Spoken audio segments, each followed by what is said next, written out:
What happened to it? Welcome everybody to Obsolete Futures. There's scarcely something more emblematic of the 1980s than the humble cassette tape.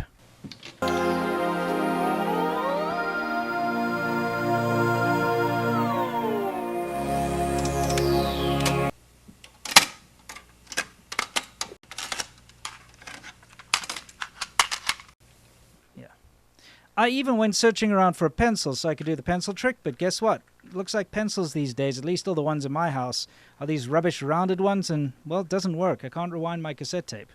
Rubbish. Anyway, I do happen to have some pretty nice cassettes. I've got a whole whack of sealed ones, actually, all the way from your humble, very cheap rubbish ones, all the way up to your top-of-the-range sort of metal ones that are supposed to be the same quality as CDs.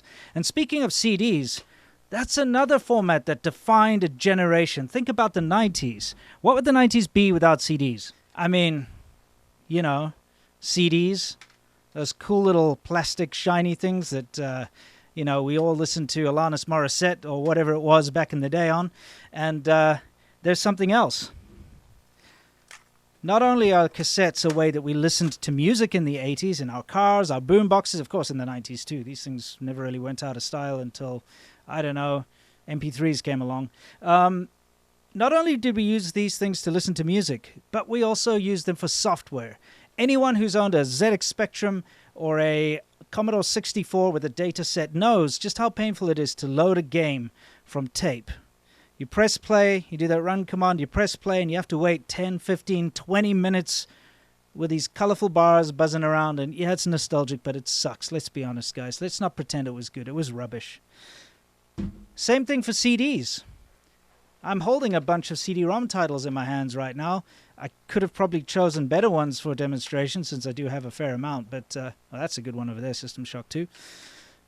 But not only were CDs used for music on our high-end digital amazing CD players that we had, you know, like the cool ones that flipped out or whatever.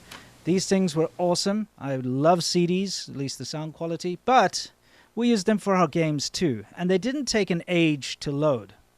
But the reason I'm telling you about these things is, believe it or not, these two iconic formats, both the cassette tape and the CDs, were invented by a Dutch company. Yes, you know, Dutch, Holland, Netherlands, the place with the windmills and the clogs and the tulips. Yeah, I mean, I was shocked myself when I found this out, because everything that I have that's high-tech from the 80s and 90s is Japanese. You know, Sony, Toshiba, Panasonic, JVC, Yamaha, Roland, you know the works. All of this cool high-tech stuff, it all comes from Japan. So I was kind of shocked to find out that, well, this is from Philips, a Dutch company.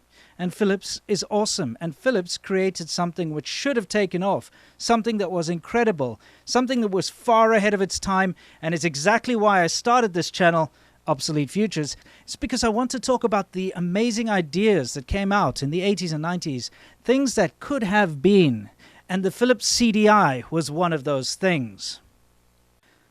The CDI is the misunderstood magic box, and before I tell you all about it, let me show you what it can do.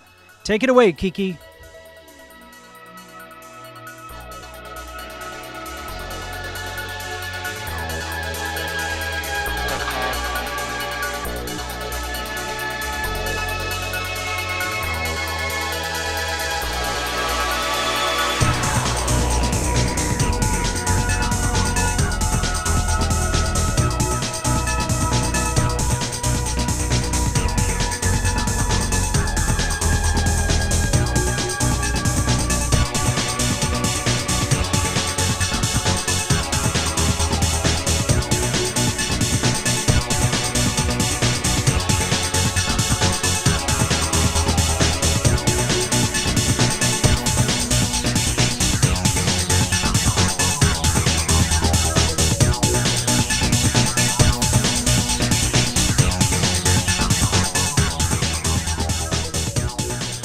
As you can see, I'm watching music videos, I'm playing light gun games, I'm getting edutainment, I'm playing whatever this crazy 90s interactive TV show thing is with Hulk Hogan.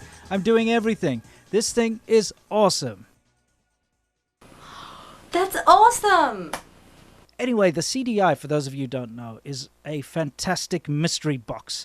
It looks like a DVD player or a CD player, at least the one I have. They did make various different variants of this thing, but the one that came out in 1991, the one I think looks the coolest, is the one I have. Now, it would fit perfectly in your entertainment stack or your hi-fi rack, so you'd have something like a turntable, some tape decks, and then a CDI, or just underneath your TV, you'd have your CDI next to your VCR, that type of thing. But this thing was incredible. Don't forget, Philips actually made the CD format, along with Sony. I believe there was some collaboration there, but they made it, and they wanted to explore everything that this new CD format could do. So not only could the thing play audio CDs, of course you would expect that, it was playing a new thing called CD plus graphics, CD plus G, which was this very short-lived, and there are only a few titles. I have one or two of them, so let me actually just demonstrate to you what that is. You put your CD in, and as it plays the music, you can see graphics come up on the screen, and you can have subtitles or text, you know, the lyrics, that type of thing. Kind of sad that this never really took off, because I can see it being quite a cool little thing back in the early 90s.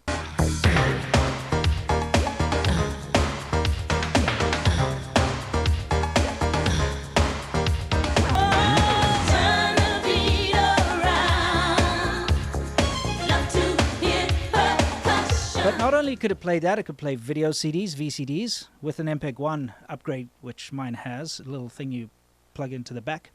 But it could play CDI software, CD Interactive.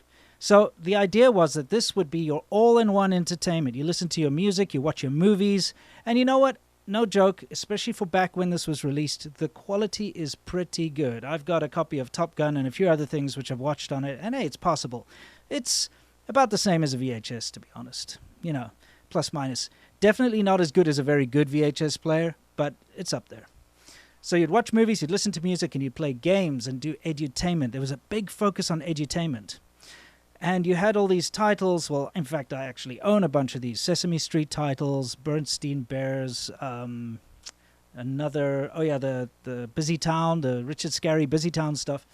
And I put it to the test. I have a young daughter. She's 6 years old, and I introduced her to this stuff, and she loves it, and it still holds up today.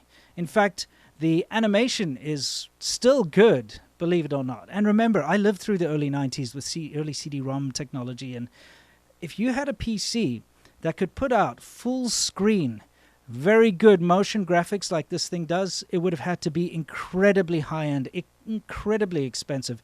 And it actually impresses me to this day when I see what's possible on the CDI.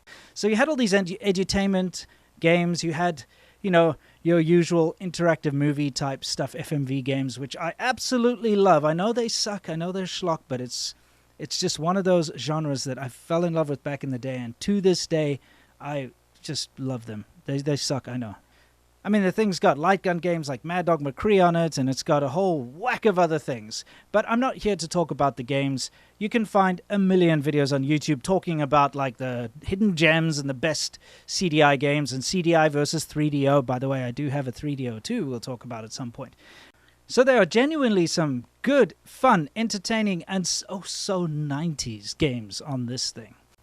On top of that, you have encyclopedias and all sorts of interesting entertainment things linked to artists and music and what have you. Now, all of this software came on these incredibly attractive long boxes. They look so cool. I love collecting them. I've got a whole whack, as you can see over here. And when you open up, you've got all the brochures and telling you what titles to look out for. And there's just something very premium and cool feeling about the CDI and the way it was thought out and everything was packaged. And it really is a pity it didn't take off. One other thing I'd like to mention about the CDI is, of course, it runs on the Motorola 68000 processor, which is the same processor you find in some of my most favorite machines ever, including the Amiga 2000 and the Amiga 500, and even the Apple Macintosh. So, just imagine for a moment that the Philips CDI sold well. I mean, can you believe that in 1991 we actually had pretty much what a modern smart TV is? A device that you could watch your movies on and your TV shows. It could actually connect to the internet as well, believe it or not. A device that you could play games on, listen to music, all of this stuff. You know, only now have we realized what Philips had envisioned in the early 90s. And if it had evolved and was successful enough, we may have even skipped out on the whole console wars between Sony PlayStation and Sega Saturn and all those early CD consoles, because we already had one. Anyway, guys, I hope you enjoyed this episode, but before we go, we have to do a little bit of digital archaeology. I've decided to add this into every show. It was pretty well received in the last episode where we saw those cringe pictures. Well, cringe, interesting, cool, impressive, whatever you want to call them. So today we're going to do a video, but first, a commercial break. Star Trek. The next generation is beaming aboard the airwaves. All the wonder, the excitement, the drama of Gene Roddenberry's original Space Odyssey. Welcome to the Enterprise. With all-new adventures from the 24th century. With an all-new Enterprise. This is nothing like any vessel I've seen before. And an all-new crew. Starfleet veteran Captain Picard, Commander Riker, Executive Officer, Chief Medical Officer Crusher, and her brilliant son, Wesley, Lieutenant Commander Data, an android. The telepathic Troy, Security Officer Yar, Geordi, a man with unique vision, and Klingon Officer Worf. Shields and deflectors up, sir. Go to yellow alert. Their continuing mission to boldly go where no one has gone before. Let's see what's out there. Don't miss the all-new television adventures of Star Trek, The Next Generation. Ha! Got you. Bet you thought there was going to be some rupee shave club or something over there. Sorry, this channel's all about nostalgia and retro tech. None of that nonsense is allowed. Today we're going to look at a video that I found on the hard drive of one of the TriCasters I bought. Now, if you don't know what the TriCaster is, I've talked about it before, but it's these machines that I am basically filming on now. It is a video toaster plus, you could say, or a video toaster's ancestor, direct ancestor. Anyway, this one belonged to a high school. And so, of course, I did a quick browse through what was there, and I found, well, you just have to see for yourself. You're not recording, are you? We are. Why? Who's that Biatch right there? Me. Biatch? Okay, can we help me? Okay, listen. What do you want? Can you stop recording though? 'Cause you're... So, our senior prom is this Friday at Sterling Heights. Well, speaking of prom, I know it's a little late, but will you go to prom with me? Of course, Honor. I'm really looking forward to it. Just like all the juniors and seniors going to prom. Oh, we have 10 minutes again. Do we seriously? Yes. This should just become a daily thing. This is just a new class. Announcements. Yeah. Miss Cook, how about we make an announcements class next year? Yeah. Because it does take all hour. It does. It really does. It takes And all that way a 4th couple hour. people can get really good at it. Yeah. That sounds like a worthwhile cause. And who can pass up Mexican? I'm with you on that one. So yeah, I mean, as cringe as that was pretty sweet. I did blank out the faces, of course. It would be very poor taste if I embarrassed these people online. If that was you in that footage, give us a shout out. If any of you guys had a CDI, please give us a shout out. What were your favorite titles? I would love to go through the Hulk Hogan Tropic Thunder game with you guys at some point on this channel, because it is the most 90s, most cringe thing I think I've ever seen in my life, which is good, of course. Anyway, as always, I love all the feedback and I reply to every single comment, so please leave comments below. I'll see you in the next one, guys. And until then, you know the drill. As always, like the Philips CDI, stay awesome.